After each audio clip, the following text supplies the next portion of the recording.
시편 97편 우리 전체 말씀 한 절씩 교독하겠습니다. 제가 먼저 1절을 읽겠습니다. 여호와께서 다스리시나니 땅은 즐거워하며 허다한 섬은 기뻐할지어다. 구름과 흑암이 그를 둘렀고 의와 공평이 그의 보좌의 기초로다. 불이 그의 앞에서 나와 사방의 대적들을 불사르시는도다. 그의 번개가 세계를 비추니 땅이 보고 떨었도다. 산들이 여호와의 앞 곧 온 땅의 주 앞에서 밀락같이 녹았도다. 하늘이 그의 의를 선포하니 모든 백성이 그의 영광을 보았도다. 조국한 신상을 섬기며 허무한 것으로 자랑하는 자는 다 수치를 당할 것이라. 너희 신들아 여호와께 경배할지어다. 여호와여, 시온이 주의 심판을 듣고 기뻐하며 유다의 딸들이 즐거워하였나이다. 여호와여, 주는 온 땅 위에 지존하시고 모든 신들보다 위에 계시나이다. 여호와를 사랑하는 너희여, 악을 미워하라. 그가 그의 성도의 영혼을 보존하사 악인의 손에서 건지시느니라. 의인을 위하여 빛을 뿌리고 마음이 정직한 자를 위하여 기쁨을 뿌리시는도다. 의인이여, 너희는 여호와로 말미암아 기뻐하며 그의 거룩한 이름에 감사할지어다. 아멘. 할렐루야. 예, 오늘 날씨가 너무 추워서 성도님들이 많이 못 오실 것 같다 이렇게 생각했었는데 우리 아이들이 자리를 채워주네요. 자, 하나님이 일하심이 놀랍습니다. 자, 우리 자옆 사람과 한번 인사할까요? 안녕하세요 라고 인사합시다. 안녕하세요. 안녕하세요. 안녕하세요. 예. 자, 우리 친구들 오늘 금요철야 참석해본 친구 있어요? 손 한번 들어봅시다. 많이 참석해봤구나. 자, 손 다 내리시고 참석들 많이들 해봤으니까 오늘 우리 말씀 들을 때는 조용히 예배 말씀 들읍시다. 예, 뭐 떠들어도 목사님이 혼내지 않을 거예요. 그래요. 친구들이 조용하면 말씀을 빨리 끝내고 떠들면은 한 사람이 떠들 때마다 2분씩 늘어나는 걸로. 10명이 떠들면은 몇 분이야 그러면은? 20분이 더 늘어나요. 그러니까 우리 한번 조용히 해봅시다. 자, 우리가 오늘 보는 시편 97편의 가장 핵심적인 주제는 여호와의 통치입니다. 여호와의 통치. 자, 우리 친구들, 하나님께서 이 세상을 통치하세요? 여러분의 삶은 누가 통치해요? 통치라는 뜻은 알아요? 그럴 줄 알았어요. 역시 예상을 빗나가지 않습니다. 통치라는 것은 하나님이 주인이라는 뜻이에요. 주인이 다스리고 통치한다 그렇게 말합니다. 자, 오늘 1절 말씀을 보니까 여호와께서 통치하시나니 땅은 즐거워하며 허다한 섬은 기뻐할지어다 이렇게 시작을 하고 있습니다. 그러니까 땅과 섬을 향해서 즐거워하고 기뻐하라라고 할 때 그 이유가 뭐냐? 통치 때문이라는 거죠. 하나님의 통치. 여러분들이 누군가의 통치를 받는 것을 굉장히 구속받는다, 답답하게 느낄 수 있지만 사실 그렇지 않습니다. 그것은 주인이 누구냐에 따라서 달라지는 겁니다. 만약에 여러분들을 다스리는 주인이 여러분들에게 사랑을 베풀어 주시는 분이고 인자한 분이시고 여러분을 끝까지 기다려 주시고 인내해 주시는 분이라고 한다면 그 통치가 즐겁고 기쁘겠죠. 그러나 그 통치자가 폭군이고 조금만 잘못해도 정죄하고 한 번 잘못할 때마다 천국 문을 한 번씩 닫아버리시고 뭐 그런다면 우리는 그 통치가 즐겁지 않은 것입니다. 오늘 본문에서 땅과 섬을 향해서 즐거워하고 기뻐하라고 할 때 하나님의 통치, 그 하나님은 어떤 분이시냐? 그 하나님은 악인들을 멸망시키시는 분이시고 의인들과 선인들에게는 합력하여 선을 이루시는 분, 즉 정의와 공의로 다스리시는 분이기 때문에 그분의 통치를 기뻐해야 된다 그렇게 말씀하고 있는 것이죠. 그래서 2절을 보실까요? 2절에 보시면 구름과 흑암이 그에게 둘렀고 의와 공평이 그 보좌의 기초로다 이렇게 말씀하고 있는데 여기서 보좌라고 하는 것은 자, 우리 친구들 임금이 임금이 뭔지 알아요? 임금이 다스릴 때 어디에 앉아 있어요? 어디에 앉아요? 의자. 왕이 앉는 의자를 뭐라 그래요? 보좌라 그러죠. 똑똑하다. 왕이 앉는 의자를 보좌라 그러는 거예요. 보좌에는 누가 앉을 수 있어요? 왕만 앉을 수 있어요. 다른 사람은 못 앉아요. 왜 왕만 앉을 수 있냐면 그 보좌가 왕의 통치를 상징하는 물건이기 때문에 그래요. 왕만 앉아서 거기서 통치할 수 있어요. 이런 방금 앞에 학생의 리액션을 못 보셨죠? 제가 설명을 하니까 오 이랬어요. 여러분들에도 이런 리액션이 있기를 간절히 바라봅니다. 좋아요. 좋아요. 너무 조용하고 너무 좋다. 보좌라고 하는 것은 하나님의 통치를 상징하는 상징하는 그런 소재입니다. 따라서 의와 공평이 그 보좌의 기초 이렇게 표현이 되어 있죠. 2절 말씀을 띄워주세요. 자세히 보세요. 의와 공평이 그 보좌의 기초다. 그 보좌를 바치고 있는 기초다라고 하는 것입니다. 이게 무슨 말입니까? 하나님의 통치의 기초가 뭐라는 거예요? 의와 공평이라는 거죠. 다시 말해서 하나님은 정의의 하나님이라는 것입니다. 자, 그런데 2절 말씀 계속 띄워주시고 여기서 한 가지 주목할 것은 구름과 흑암이 그에게 둘렀고 이렇게 되어 있습니다. 그러니까 구름, 흑암 깜깜한 구름이죠. 흑암이 이제 하나님이 앉아 계신 보좌를 다 뒤엎고 있는 거예요. 그러면 그 보좌가 보일까요? 보이지 않을까요? 보일까요? 안 보일까요? 안 보이겠죠. 이것이 무엇을 의미하냐면 하나님께서 우리를 답답하게 하려고 자신의 보좌를 가리시는 게 아니라 하나님의 이 보좌의 위엄이 너무 크기 때문에 그 큰 위엄을 우리에게 다 드러내는 순간 그 하나님의 찬란한 빛과 영광에 의해서 우리가 눈이 멀어버리기 때문에 우리가 눈이 먼다는 것은 죽을 수도 있단 말이에요. 그래서 하나님께서 그걸 가리시는 거예요. 여러분 눈 뜨고 태양 볼 수 있어요? 볼 수 있는 친구 손 한번 들어봅시다. 자, 눈 뜨고 태양 보는 방법은 뭐예요? 그래요? 맞아요. 눈 뜨고 보면 볼 수 있지. 근데 그렇게 보고 나면 눈이 실명하게 돼요. 앞이 안 보이게 돼요. 그래서 오랫동안 보면 안 돼요. 자, 오늘부터 딱 기억하시고 절대 오랫동안 보시면 안 돼요. 자, 그렇게 하나님은 우리를 보호하시기 위해서 흑암과 구름으로 이렇게 쭉 자신을 가리우세요. 또 이건 어떤 의미냐면 하나님의 통치하는 방식, 아까 정의와 의로 우리를 통치하신다고 하셨는데 그 통치하시는 방법을 하나님께서 다 가리신다는 겁니다. 이게 무슨 말이냐면 우리의 생각과 이성으로는, 우리의 지각으로는 하나님이 우리를 다스리는 방법을 다 이해할 수 없다는 거예요. 자, 우리 초등학부 여기서 지금 제일 언니 오빠가 누구예요? 손 한번 들어봅시다. 자, 손 내리시고. 자, 우리 제일 앞에 있는 친구, 머리 긴 친구 이름이 뭐예요? 고개 돌아보는 친구. 주빈. 주은이 동생이죠? 주빈이가 6학년이거든요. 주빈이 엄마 아빠 사랑해요? 엄마 아빠가 주빈이 얼마나 사랑하는지 알죠? 근데 주빈이 저기 유치원 때 주빈이 모습 기억나요? 전혀 기억 안 나요? 그럼 이렇게 가정을 해볼게요. 주빈이가 유치원 때 어렸을 때 엄마 아빠에 대해서 이해했던 것하고 지금 6학년 언니가 돼서 엄마 아빠를 이해하는 것, 어느 쪽이 더 잘 엄마 아빠를 이해할 수 있을까? 6학년 때죠. 어릴 때 유치원 때는 엄마를 이해하는 게 아직 너무 애기 같잖아요. 그렇죠? 애기 같아서 지금 보면 어때요? 너무 애기다 이런 생각 들어요?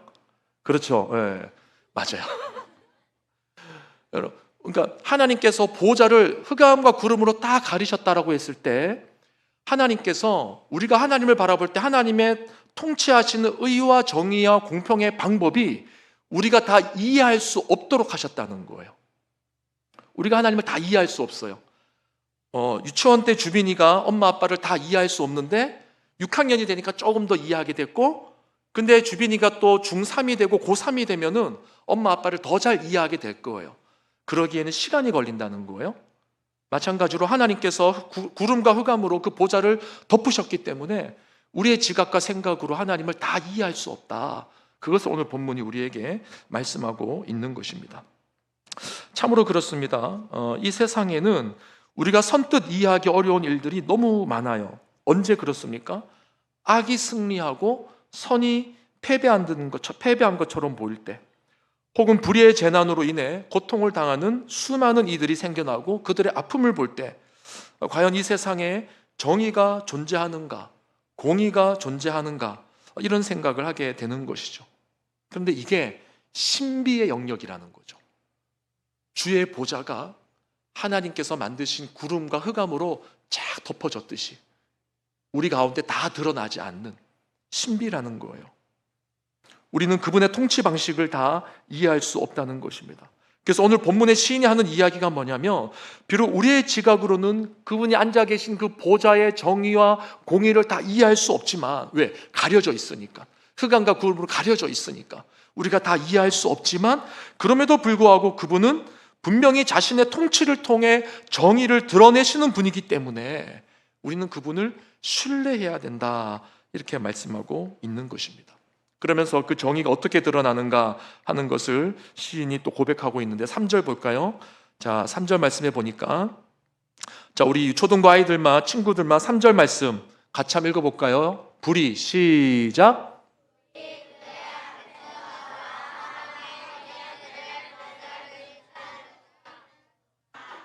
요 빠른 친구들은 초등학생이고요, 초등학교 고학년이고 느린 친구들은 1, 2, 3학년이라는 사실을 이해해 주시면 좋겠습니다. 자, 불이 그 앞에서 발하여 사면의 대적을 사르는도다.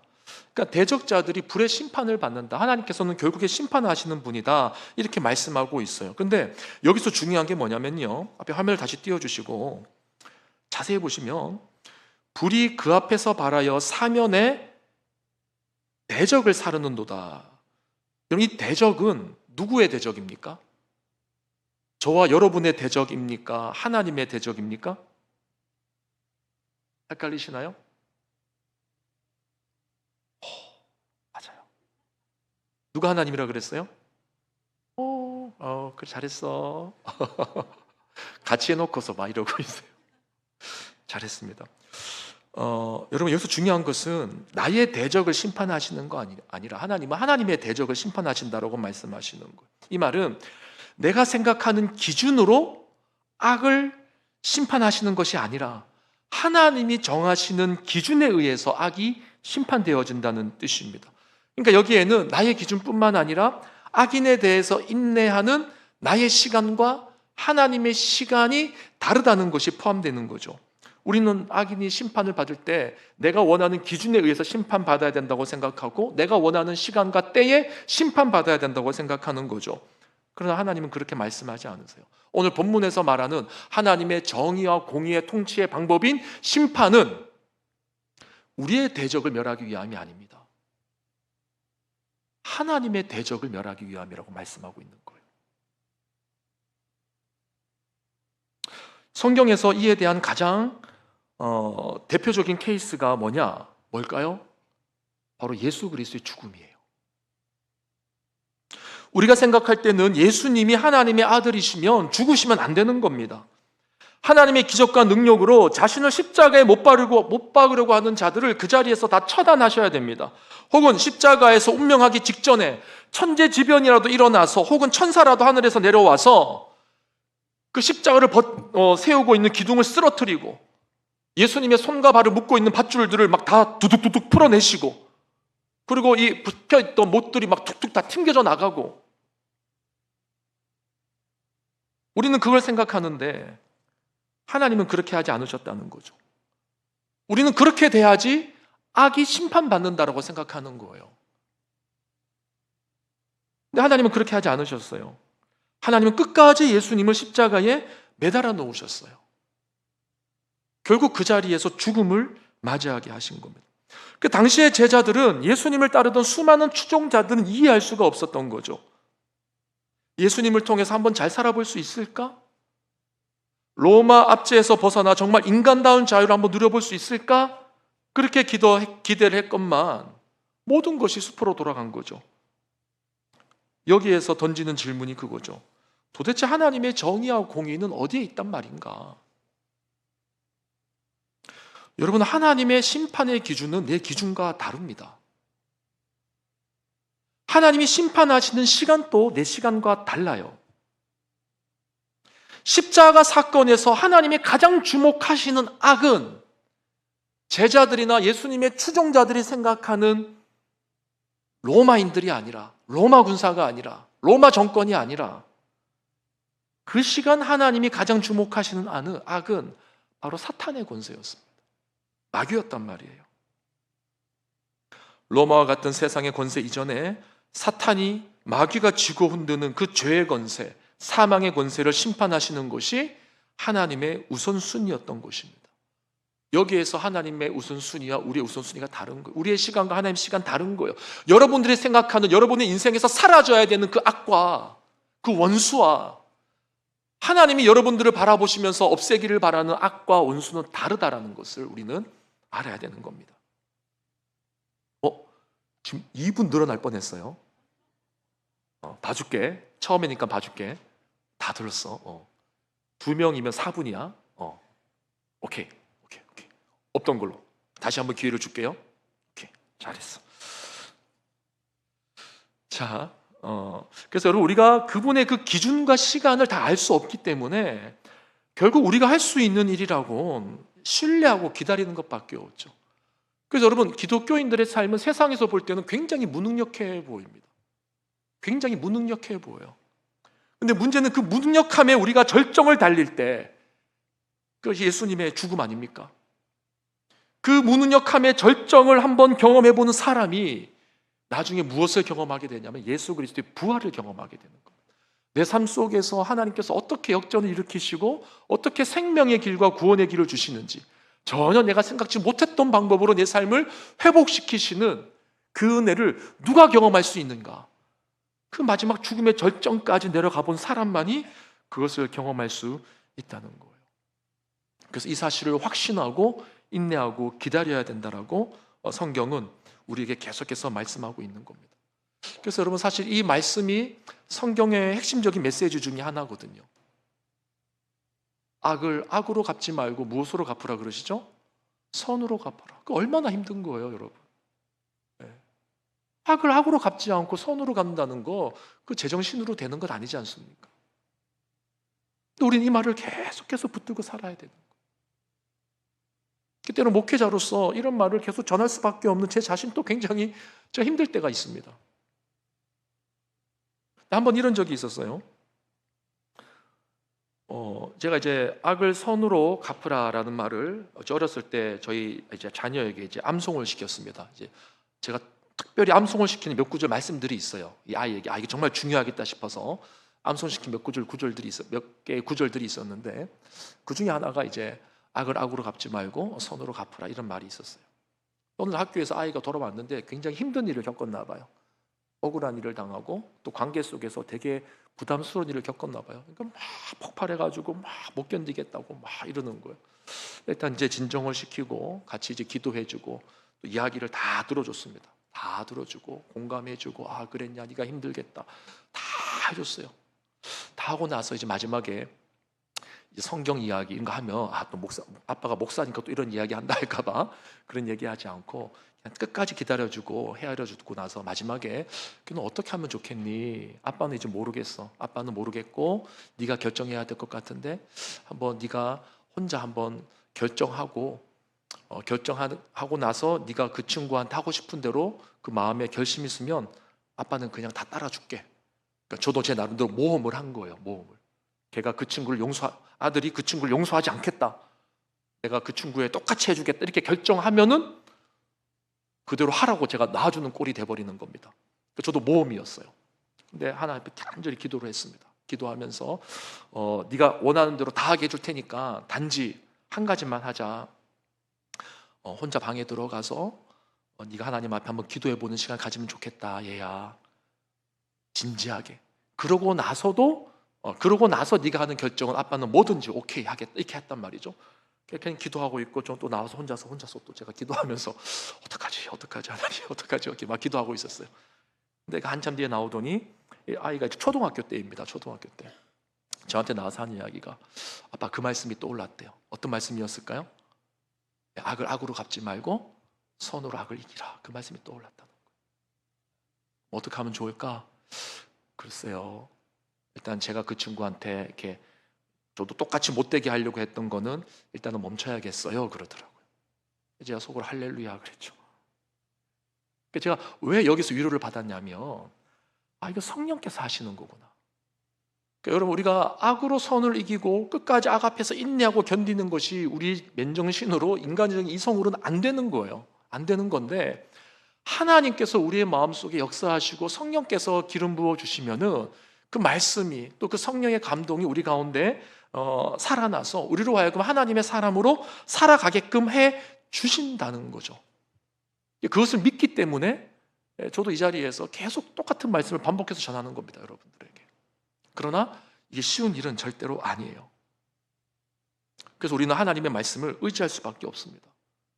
하나님의 말씀을 보면서 그래도 하나님은 이런 상황에서 또 이렇게 일하시겠지라고 하면서 또 견디고 나가는 것 뿐인 거예요. 그래서 여러분들이 말씀 묵상하지 않고 말씀에 깊이 다가가지 않고 이 세상을 이겨낸다고 하는 것은 절대적으로 불가능한 것입니다. 그래서 오늘 말씀 4절을 보십시오. 같은 맥락에서 4절에 보면 뭐라고 되어 있습니까? 그의 번개가 세계를 비추니 땅이 보고 떨었도다. 우리 친구들 번개 본 적 있어요? 번개? 번개 치면 어떻게 돼요? 하늘이 빛나요. 하늘에서 번개 치는 거 솔직히 손 들어봅시다. 거짓말하지 말고 하늘에서 깜깜한 하늘에 번개 치는 거 나는 본 적 있다. 손 들어봅시다. 자, 번개 쳤을 때 그 주변 하늘이 깜깜했던 하늘이 어떻게 됐어요? 밝아졌죠. 맞아요. 여러분, 번개가 세계를 비추는 순간에, 하늘을 비추는 순간에 그 어둠이 사라지는 겁니다. 이것이 무엇을 의미하냐면 그 아무리 캄캄한 밤이라 할지라도 하나님의 빛이 드러나면 모든 악이 드러난다는 거예요. 모든 악이. 이런 말씀을 보고 우리는 인내하는 것뿐이에요. 그래, 너무 깜깜하지만 정말 이 악한 세상이 정말 소망이 없어 보이지만 하나님이 번개를 치듯이 한번 우리 가운데 역사하시면 모든 것이 환하게 드러나는구나. 믿고 또 버티고 살아가는 거예요. 그리고 또 어떻게 돼? 또 다시 어두워지는 거죠. 번개가 쳤을 때는 확 환해졌다가 또 어두워지고. 그래도 우리는 실체를 봤기 때문에, 그 빛 가운데 어둠의 권세가 깨지는 것을 봤기 때문에 우리는 기다리고 인내하는 거예요. 이것이 바로 말씀이 우리에게 주는 유익인 것입니다. 또 5절 보실까요? 5절에 보시면, 자, 우리 친구들 5절 같이 읽어봅시다. 입이 근질근질하죠? 5절 시작.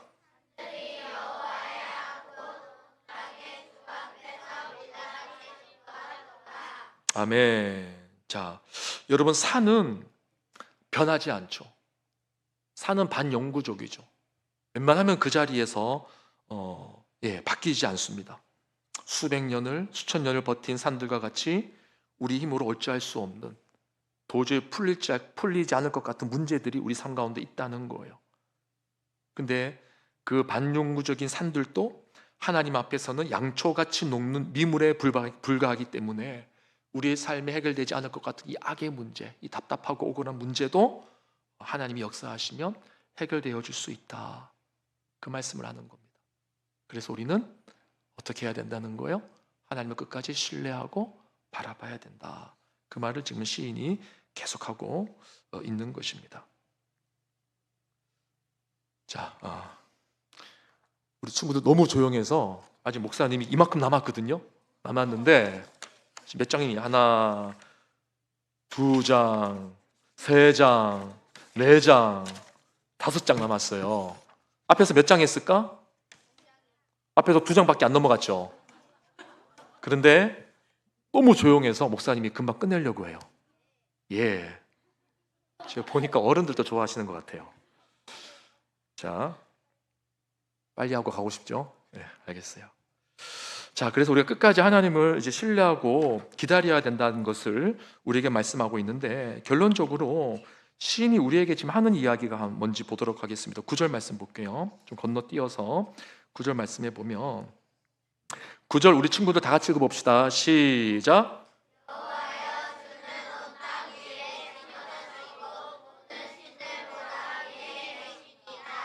자, 그리고 10절도 같이 읽어봅시다. 10절 시작.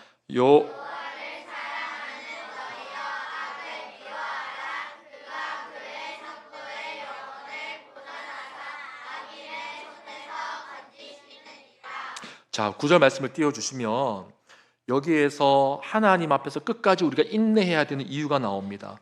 여호와여 주는 온 땅 위에 지존하시고 모든 신 위에 초월하시나이다. 그러니까 하나님이 최고의 신이라는 거죠. 하나님이 최고의 신. 그래서 우리는 인내해야 되고, 그래서 인내하는 사람은 어떻게 살아야 되는가? 10절에 보니까 여호와를 사랑하는 너희여 악을 미워하라 그렇게 말합니다. 여러분, 악을 이기는 방법은 여호와를 사랑하는 데서부터 나오는 거예요. 여호와를 사랑하는 데서. 우리의 힘으로 억지로 이기려고 하고 억지로 버티려고 하고 억지로 인내하려고 하고 억지로 용서하려고 해서 되는 게 아닙니다. 시인이 우리에게 딱 주는 메시지가 뭐냐면 여호와를 사랑하는 너희여. 우리가 하나님을 사랑하지 않으면 악을 미워할 수가 없어요. 그래서 여러분, 최고의 영적 전쟁의 비결은요, 죄와 싸우는 것이 아니라 하나님을 사랑하는 것입니다. 하나님을 사랑하는 것. 하나님을 사랑할 때 우리가 악을 미워할 수 있고, 그때 성도의 영혼을 보존하시고 악인의 손에서 우리를 건져주신다 그렇게 말씀하고 있어요. 그래서 이러한 하나님의 건짐을 받으면 어떤 일이 우리에게 일어나는가? 11절 말씀 우리 이제 온 성도들이 같이 읽어보도록 하겠습니다. 11절 시작. 의인을 위하여 빛을 뿌리고 마음이 정직한 자를 위하여 기쁨을 뿌렸도다. 자, 여기에 보니까 기쁨이라는 단어가 나오죠. 기쁨. 자, 그리고 12절 마지막 12절에도 보면 의인이여 너희는 여호와로 말미암아 기뻐하며 그의 거룩한 이름에 감사할지어다 이렇게 되어 있습니다. 그러니까 하나님을 사랑하고 악을 미워하는 자들, 다시 말해서 여호와의 통치 안에 거하기를 원하는 자들에게 주어지는 결과가 뭐냐면 그 마음의 기쁨이라는 거죠. 기쁨. 여러분 삶의 기쁨을 혹시 잃어버리셨다면 내가 하나님을 사랑하는가, 그리고 하나님의 통치를 받는 것을 내가 즐거워하는가 하는 것을 여러분들이 한번 헤아려 봤으면 돌이켜 봤으면 좋겠어요. 만약 여러분들이 여호와의 통치가 아니라 세상의 다른 것의 통치를 받고 있으며 절대로 그 마음에 기쁨이 일어나지 않습니다. 여러분들이 혹시 스마트폰에 지배를 받고 있지 않습니까? 게임에 지배를 받고 있지 않나요? 우리 친구들 하루에 스마트폰 30분만 한다. 손 들어보세요. 저는 게임 하루에 1시간밖에 안 해요. 손 들어봅시다. 3명. 자, 저는 게임 포함해서 스마트폰을 하루에 3시간 이상 안 합니다. 손 들어봅시다. 손 내리세요. 지금 이 자리에 우리 유초동부 아이들의 엄마들의 얼굴들이 화끈화끈 달아오르고 있어요. 지금. 자, 떠들면 안 돼요. 다 끝나가는데.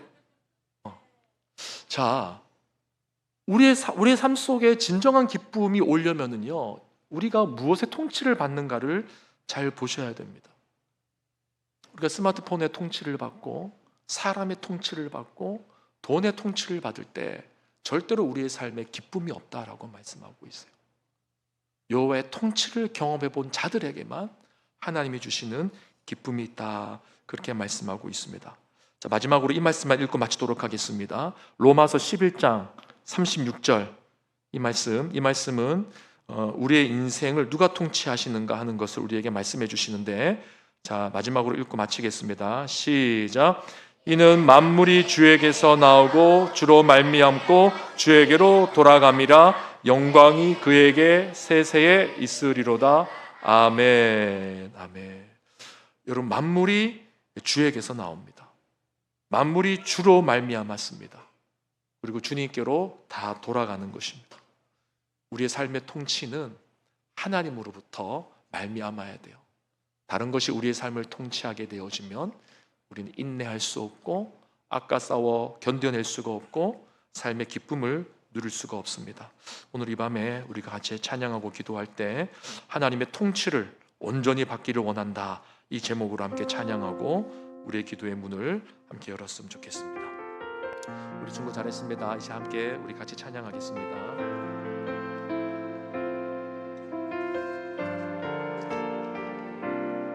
완전하신 나의 주, 완전하신 나의 주, 의의 길로 날 인도하소서. 행하신 모든 이 주님의 영광 다 경배합니다. 다 경배함. 다시 한 번 더. 완전하신 나의 주, 완전하신 나의 주, 의의 길로 날 인도하소서. 행하신 모든 이 주님의 영광 다 경배합니다. 다 경배함. 주님의 통치를 기대합니다. 예배합니다. 예배합니다. 찬양합니다. 주님만 날 다스리소서. 예배합니다. 예배합니다. 찬양합니다. 주님 홀로, 주님 홀로 높임 받으소서. 우리 한 번 더 고백합시다. 완전하신 나의 주님, 내 삶을 다스리소서. 완전하신 나의 주, 의의 길로 날 인도하소서. 행하신 모든 일 주님의 영광 다 경배합니다. 다 경배합니다. 예배합니다. 예배합니다. 찬양합니다. 주님만 날 다스리소. 예배합니다. 예배합니다. 찬양합니다. 주님 홀로 높임 받는.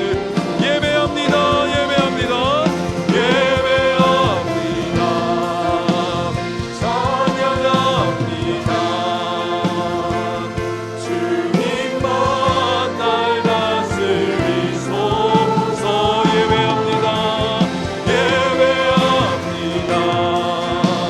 찬양합니다. 주님 홀로 높임 받으소서. 우리 이 시간 마지막으로 기도하고 각자의 기도 제목으로 마치고 돌아가실 터인데, 오늘 들은 말씀대로 하나님 제 삶을 통치해 주세요. 예수님 제 삶을 다스려 주세요. 성령님 내 안에 악한 생각, 더러운 생각, 죄된 생각 다스려 주세요.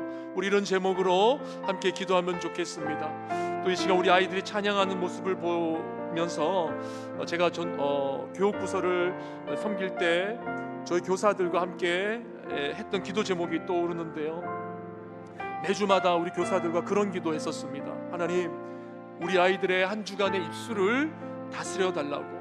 우리 아이들이 세상의 노래와 가요에 정말 세속적인 가치관을 담고 있는 그런 세상의 노래에 많이 물들어 있어서 자기도 모르게 기쁠 때나 슬플 때나 그 세상의 노래를 가지고 흥얼흥얼거리면서 그 사고가 그쪽으로 끌려가는데, 정말로 우리 아이들의 입술에 찬양이 넘치고 찬양의 기쁨이 있어서 하나님의 말씀의 세계관이 찬양을 통하여 우리 아이들의 입술에 순간순간 자기도 모르게 기쁠 때나 슬플 때나 일상 속에 흥얼거릴 때 그 입술을 통해서 나오게 해달라고 그런 기도를 매주 했던 기억이 떠오릅니다. 이 시간 기도하실 때 오늘 우리 아이들께 아름답게 찬양하는데 정말 주님의 통치를 받고 주님의 찬양으로 그 입술이 통치받으며 성령으로 그 생각이 장악당하여서 하나님 보실 때에 아름다운 자녀들로 다 자라날 수 있도록 기도해 주시고, 여러분 자신도 하나님의 통치를 받고 영적인 전쟁 가운데 아까 싸워 이기는 것이 아니라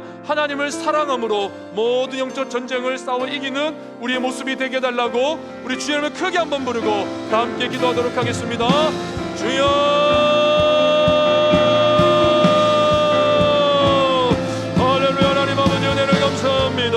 하나님 오늘 이 밤에 번도 하나님의 주시는 말씀과 은혜를 구하며 우리 친구들이 주님 앞에 세워지기를 간절히 바라며 나아갑니다. 하나님, 시간 우리를 다스려 주시옵소서. 하나님의 통치함을 받는 우리의 모습이 있게 하여 주시옵소서.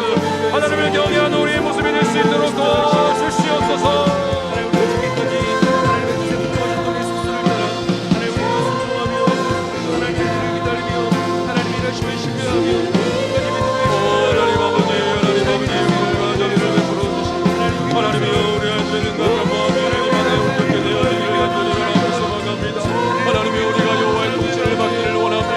하나님의 말씀에 통치를 받기를 원합니다. 하나님 아버지, 하나님 아버지, 하나님 아버지, 하나님 아버지, 아버지요 도와주시옵소서. 아버지요 역사하여 주시옵소서. 아버지요 우리 자녀들의 아버지 하나님, 세상의 통치를 받지 않고, 가요의 통치를 받지 않고, 스마트폰의 통치를 받지 않고, 게임의 통치를 받지 않고, 아버지요 중독되지 않고, 오직